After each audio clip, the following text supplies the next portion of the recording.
autori dhe regjisori është ministri i Serbisë Demo Berisha, i cili edhe vetë në deklaratën e tij publike për të deklaruar për shqiptarët e Luginës së Preshevës, ka thënë që duhet të kenë do në qasin nga Beogradi si adresë të vetëm institucionale, duke përjashtuar Tiranën dhe Prishtinën, dhe ky qëndrim nuk është i qartë që qasja e tij është politike dhe nështrimi dhe izolimi i shqiptarëve të Luginës së Preshevës. Pra, dakordanca e tij është që të pengohet Këshilli Kombëtar Shqiptar, të pengohen shqiptarët e Luginës së Preshevës dhe të pengohet Prishtina dhe Tirana për zhvillimin e shqiptarëve të Luginës së Preshevës. Pra, përgjegjësia për këtë situatë bie mbi institucionet e Serbisë, të cilat përmes mekanizmeve financiare po ushtrojnë presion ndaj shqiptarëve të këtyre trojeve. Pra është e qartë që do të kemi edhe pasoja të drejtë për drejta për mijëra nxënës pa libra, për qindra student pa bursa, për burg pa mbështetje dhe 10 organizata pa mundësi funksionimi në Luginë të Preshevës dhe Sanxhar. Pra kjo është një goditje ndaj arsimit, ndaj kulturës, ndaj informimit dhe ndaj të drejtave themelore të shqiptarëve të këtyre troje.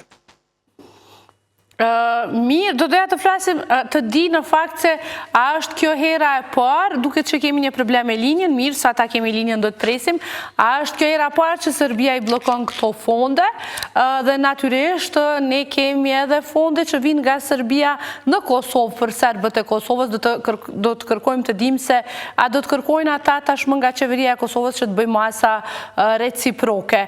Zotri Rexhepi, thash se a është hera e parë që blokohen këto fonde apo ka ndodhur edhe herë të tjera? Tash është hera e 5 që po bllokohen këto fonde, sepse të njëjtët fonde për tekstet për shkollat fillore në gjuhën shqipe janë bllokuar dhe kjo fazë është faza e 5 që bllokohen dhe kthehen mbrapsht. Po këtë herë asnjëherë, domethënë, nuk ka dhënë asnjë arsyetim konkret se çfarë është dhe çfarë është bërë me këto fonde. Ne i njoftuar nga qeveria e Republikës së Kosovës që fondet janë kthyer mbrapsht. Domethënë nuk kemi asnjë shkresë nga banka apo nga Banka Popullore e Serbisë sepse është refuzuar ky fond. Domethënë nuk dihet qartë se çfarë ka ndodhur. Realisht banka është bërë pjesë e diskriminimit ndaj shqiptarëve në Republikën e Serbisë. Nëse mund ta dim sa është shuma e këtij fondi? Kjo shuma e këtij fondi është 1.837.000 euro. Pra rreth 2 milion euro janë kthyer mbrapsht në Kosovë. 2 milion janë kthyer mbrapsht dhe kanë qenë edhe më herët 304.000 euro për çështjet e librave, ku 3 herë janë kthyer mbrapsht. Ka qenë edhe një pjesë e 50.000 eurove, edhe ato janë kthyer mbrapsht. Domethënë kjo është hera e 5 e shumës të cilët po kthehen mbrapsht, sepse realisht edhe efekti kryesor është që pengesa kryesore që është drejt për drejt që po pengon qasja e Kosovës apo dhe Shqipërisë ndaj shqiptarëve të Luginës së Preshevës. Çfarë kërkuat nga BE-ja, sepse e keni bërë të ditur që e keni njoftuar BE-n për këtë veprim të Serbisë? Ne tani kemi njoftuar, qysh në fillim kemi njoftuar dhe sot i kemi dërguar letër BE-s, Shtetet e Bashkuara dhe ambasadës së Shteteve të Bashkuara të Amerikës dhe OSBE-s, ja kemi sqaruar se çfarë është duke ndodhur. Ja kemi dërguar të gjitha ato që i kemi bërë dhe realisht dhe publike, sepse çështja është shumë delikuar dhe shqiptarët janë duke mbetur pa të drejtë, sepse shteti diskriminon me anë të fondit të tij që e ka për Luginën e Preshevës, realisht e diskriminon dhe kjo është pjesë e tyre e tjetër që po mund është mirë që të kemi sa më shumë ditë në dispozicion, sidomos kur bëhet fjalë për zgjedhje të parakohshme, sepse zgjedhjet e parakohshme në bazë të afatit kushtetues do të mbahen më së largu deri më së afërmi brenda 30 ditësh dhe më së largu brenda 45 ditësh, prandaj është e domosdoshme që KSZ të ketë një kohë të konsiderueshme në përgatitjen e këtij procesi zgjedhor. Nuk është si them një kërkesë e paraqitur, pra një datë e veçantë e kërkuar nga ana e KSZ, sepse vendimi takon në këtë rast ushtruesit së detyrës së presidentit për të vendosur datën, por ky është një qëndrim i pothuajse i zakonshëm që KSZ shpreh në momente të tilla kur jemi sidomos në zgjedhjet parakohshme. Nëse do ta kemi të shpallur datën sot nesër, cilat do të jenë hapat që do t'i ndërmerrni ju pas kësaj? Po, aktualisht, para se të kemi datën për mbajtjen e këtyre zgjedhjeve, momentalisht ne si Komision Qendror i Zgjedhjeve jemi duke ndërmarrë disa hapa të cilat po themi kushtimisht janë parapërgatitor para se të fillojmë me përgatitjet intenzive të këtij procesi zgjedhor. Në këtë drejtim, gjatë ditës së djeshme dhe të sotme, jemi duke bërë planifikimin e buxhetit dhe pastaj edhe përgatitjen e planit operacional apo planit të aktiviteteve të cilat duhet të ndërmerren nga ana e KSZ-s gjatë periudhës që nga dita e parë e shpalljes së zgjedhjeve deri në certifikimin e rezultateve.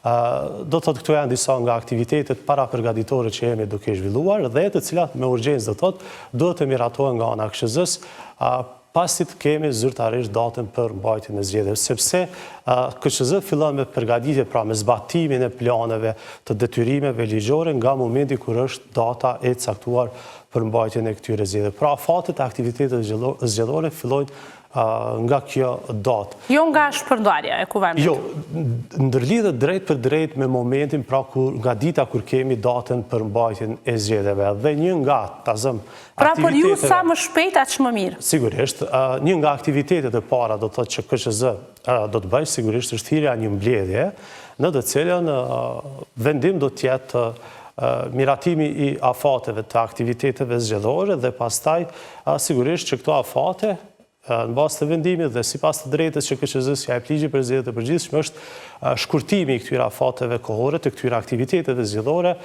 duke i përshtatur me rrethanat dhe ditët që KSZ ka në dispozicion për organizimin e këtyre zgjedhjeve. Dhe pastaj përmendet koston, ne kemi dëgjuar çështjen e kostove, ju tha që jeni duke përgatitur tani, sa mund të jetë kjo koston? Një nga do thotë edhe vendime tjera që gjatë kësaj mbledhje të parë pasi të kemi zyrtarisht datën e zgjedhjeve është edhe miratimi i planifikimit të buxhetit, ku do të kemi një kosto të parafër se sa do të mund të kushtojë ky proces zgjedhor.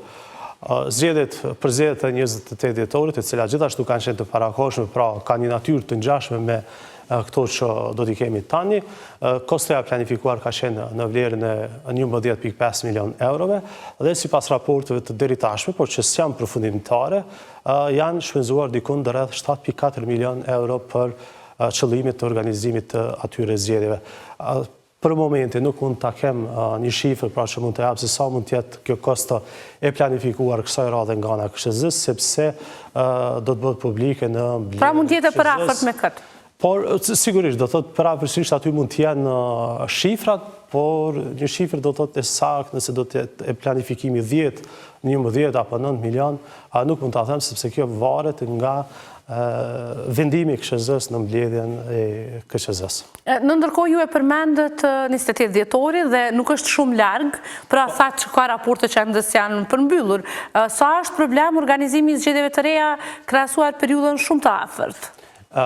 E para viti 2025 ka treguar sigurisht rëndësinë e madhe që Komisioni Qendror i Zgjedhjeve ka në jetën institucionale në vendin tonë, sepse ka arritur suksesshëm, sigurisht jemi të vetëdijshëm për sfida që të përmbyll disa procese zgjedhore, ato të rregullta të cilat janë mbajtur në mënyrë të shkurt, pastaj zgjedhjet lokale përfshirë dhe raundin e dytë për kryetarët e 18 komunave dhe zgjedhjet e parakohshme të 28 dhjetorit, të cilat përgatitjet e të cilat kishim filluar të bënim ende pa përmbyllur zgjedhjet lokale të vitit të kaluar. Sigurisht që mbajtja e këtyre proceseve në një kohë kaq të shpeshtë është sfiduese për KQZ-n dhe administratën e KQZ-s. Megjithatë, ky është një obligim kushtetues, organizimi i zgjedhjeve, kurdo që kjo kërkohet prej Komisionit Qendror të Zgjedhjeve.